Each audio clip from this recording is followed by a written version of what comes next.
ó, não só porque nós aqui acreditamos em Deus, Deus vai abençoar a nossa família, não. O que eu estou querendo dizer nesse tópico é o seguinte: se tu não cuidar com diligência, se tu não te dedicar em construir, em estudar, em crescer, em conhecer a Deus lá dentro da tua casa, tu vai conhecer o caminho do fracasso e não o caminho do sucesso.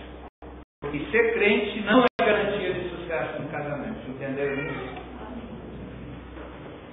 Número 5. Não existe decisão sem consequência. Não existe decisão sem consequência. Tem pessoas que acham que pode fazer qualquer coisa que depois acaba bem. Pelo menos é assim que se prega na novela. Vocês já se deram por conta disso? Na novela, fulano trai fulana e a fulana se mete na pessoa e vai aquela bagunça e um se odeia, mas no último capítulo da novela está todo mundo sentado ao redor da mesa, reconciliado, só que aquele que era marido dela está com o marido da outra, e parece que tudo deu certo, tudo se acalmou, tudo terminou bem. Mas isso só acontece na novela, porque na vida real não é assim. Não existe decisões sem as devidas consequências. Vamos ler o que eu escrevi ali. Somos frutos das nossas próprias escolhas. Colhemos hoje o que plantamos no passado. E no futuro alcançaremos o resultado das decisões que estamos tomando hoje. Isso é particularmente verdadeiro na família. Lá em casa a gente vê isso. O que a gente planta, a gente vai colher na nossa própria casa. Todo investimento que fizermos, ele vai voltar mais tarde para a gente. Tudo que a gente plantar, um dia ele vai voltar. A vida diz que os nossos atos são como bumerangues. A gente joga e acha que se viu livre. Já fiz, agora já fiz, mas ele vai voltar. Ele vai voltar. Mais cedo ou mais tarde ele vai voltar. Interessante que a Bíblia diz assim, escute. Não se engane. Estou citando literalmente, ou próximo do literal. Não se engane. Deus não se deixa zombar. Tudo que o homem plantar, certamente isso colherá. Então, olha que o apóstolo, o escritor inspirado por Deus começa. Não se engane. Está dizendo assim, larga a mão de ser bobo, achando que tu vai fazer coisas erradas hoje e que vai ficar por isso mesmo. Não. Tudo que tu planta, tu colhe. Claro que uma vez a pessoa fazendo uma coisa errada, se arrependendo, Deus reconsidera, mas existem coisas que não tem volta. Tem coisas que não tem volta. Tem erros que a gente faz que a gente vai pagar mesmo perdoados. A gente vai pagar. Um exemplo disso é um jovem que começa a namorar com a menina, tem relação sexual com ela e engravida. E aí nasce uma criança, ele vai para Deus, Deus me perdoa. Deus perdoa? Perdoa. Mas ele tem um filho, não. Ele tem um filho e vai ter que assumir as responsabilidades de pai. Então, existem muito pecado perdoado trazendo consequências enormes para a vida das pessoas. Então, a gente não pode esquecer isso. Não existe decisão, não existe atitude sem consequências. Se, ao contrário, formos pessoas remissas, relapsas, nossa falta de diligência trará os seus resultados desastrosos. Dependendo do jeito que você vive com o seu cônjuge hoje, já dá para saber como será a sua família daqui a algum tempo. Isso é verdadeiro. Dependendo de como tu se relaciona com o teu marido, com a tua mulher, já dá para saber como é que vai ser a tua vida daqui a um tempo. Do jeito, da dedicação, do esforço, do sacrifício que tu faz hoje dentro da tua casa para viver com o teu marido, com a tua esposa, para criar o filho, eu já sei como é que vai ser daqui a algum tempo. Então pode ser que seja um pedacinho do céu, mas também pode ser um pedacinho do inferno. Toda a decisão tem consequências. Então, eu posso optar hoje em trabalhar, largar minha esposa em casa e te vira com os filhos, eu vou ficar fazendo isso, eu vou fazer aquele outro, e assim por diante. Mas vai chegar um dia que a vida vai me cobrar tudo isso. E eu lembro, quando estou falando isso, não estava planejado aqui, estou falando isso, estou me lembrando de grandes professores que eu tive na faculdade, homens extremamente cultos, estudiosos, acadêmicos, que estavam sempre lá no hospital estudando e se aperfeiçoando e tanta coisa, e eu vi os filhos deles que não valiam nada. Filhos que a gente sabia, o pai é maravilhoso, mas o filho não vale nada. O filho é um drogado, o filho é um fracasso, o filho é a dor maior que esse pai tem. Esse homem é excepcional, mas tem uma família que é uma coisa, é uma bagunça. Aqui dentro do hospital ele é a pessoa mais admirada, mas dentro da casa dele ele é odiado. Por quê? Porque aquilo que se planta, colhe. Pai ausente vai colher solidão na velhice. Pai que não fica em casa e não participa da vida comum do lar, um dia ele vai ser cobrado. Então a gente tem que saber disso, muito claro, não existe decisão sem consequência. Eu vou procurar investir na minha vida, na minha família hoje, para que mais tarde eu colha todo o investimento que eu fiz. E aí a Bíblia me surpreende com uma expressão assim: o que adianta o homem ganhar o mundo inteiro e perder a sua alma? Sabe o que está querendo dizer, entre outras coisas? O que adianta a gente trabalhar, ficar rico, construir um nome, ter fama e não ter mais alma? A alma é sede de emoções, de sentimentos, de vida. Então o que adianta eu ter tudo, mas não ter mais vida? O que adianta eu ser rico e não conseguir mais abraçar o meu filho? O que adianta eu ter um nome, uma posição, uma história, mas não conseguir dar um beijo na minha mulher? Não conseguir ter alegria e estar com ele sem fazer nada? O que adianta eu ganhar tudo isso e não ter mais alma para viver? Eu botei aqui de propósito. Não pense que um divórcio não trará suas consequências. Não, quando eu me separar, minha vida vai ser uma maravilha. No início até pode. No início até pode. Mas depois vai acontecer alguma coisa. Os filhos vão sofrer por isso. Então meça bem as coisas antes de tomar uma atitude.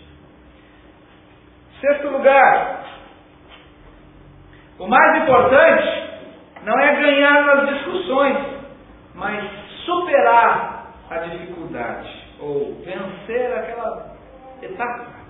A tendência humana é querer ganhar nas brigas, não é assim, homens e mulheres? Nas discussões a gente quer amealhar argumentos, né, para poder confrontar outra pessoa. É o que a gente quer. A tendência humana é querer ganhar nas brigas, nas discussões, mas para tal, sempre que um quiser ganhar, o outro vai ter que perder. Essa é a lei. Se alguém ganha, alguém perde. Às vezes, os cônjuges se empenham em engendrar argumentos, situações, para mostrar ao outro que está errado e não percebe o sofrimento, por exemplo, que está sendo provocado nos filhos com toda aquela celeuma, aquela discussão. Por isso, olha o que eu botei aqui: abra mão dos seus direitos, dos seus argumentos por amor à sua família. Mulher, olha mulher, isso aqui é bom para ti. E homem também, né? Mulher, fica quieta. Cala a boca. Não fica revidando. Cede. Porque a tua família vai agradecer. Homem, da mesma forma. Engula sapo pelo bem da sua casa. Se esforce para botar um fim naquilo e não botar lenha na fogueira. E aí eu trouxe o exemplo aqui de Rubem Alves, que ele compara o casamento a um jogo de frescobol. Você sabe o que é frescobol? Quando a gente vai na praia, mas crente não vai na praia. Pode ficar de gravata. Então, quando a gente vai na praia, né, a gente vê aquelas pessoas com aquela raquete, a bolinha jogando. Parece um jogo de tênis. Mas não é um jogo de tênis. E é exatamente o contrário do tênis. Porque no tênis a gente joga, tenta fazer de tudo para matar a jogada, para botar num cantinho que a pessoa não vai alcançar a bola. O frescobol é diferente.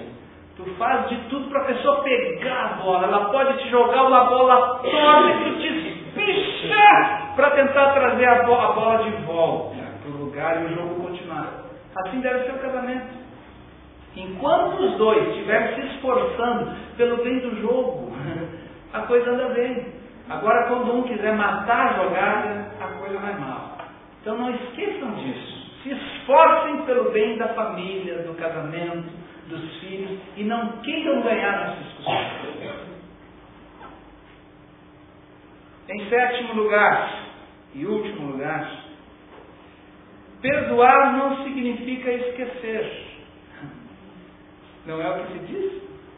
Perdoou, mas não esqueceu. Perdoar não significa esquecer. O pastor Ricardo Gondim disse assim, o cara não caiu, bateu com a cabeça no cordão da calçada, vai esquecer. Não teve uma amnésia. Como é que vai esquecer? Olha só, perdoar não implica em esquecer, pois a mente humana sempre lembra. Sobretudo os eventos associados a grandes emoções.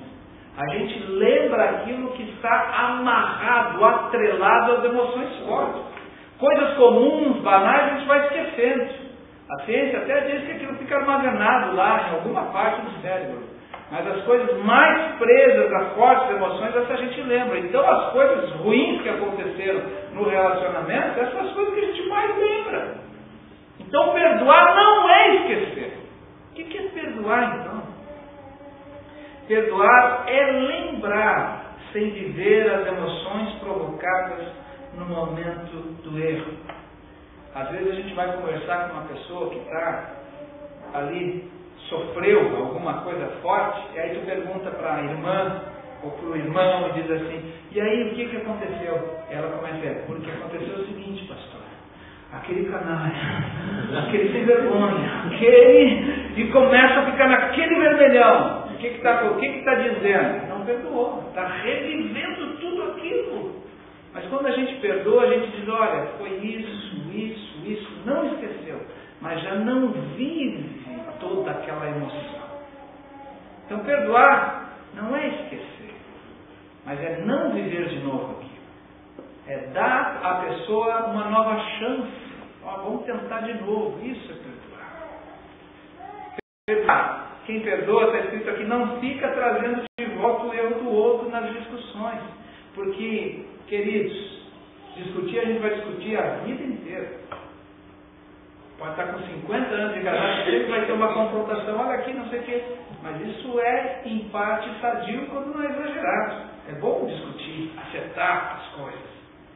Mas quando a pessoa perdoa, não fica aquela situação que eventualmente a gente ouve, né? Estão casados há 20 anos, aí brigou, mas eu me lembro que quando a gente namorava, tu fez isso. Isso não é perdão. Isso é desenterrar o defunto, aquele que já está lá atrás, fedendo, deixa quieto lá.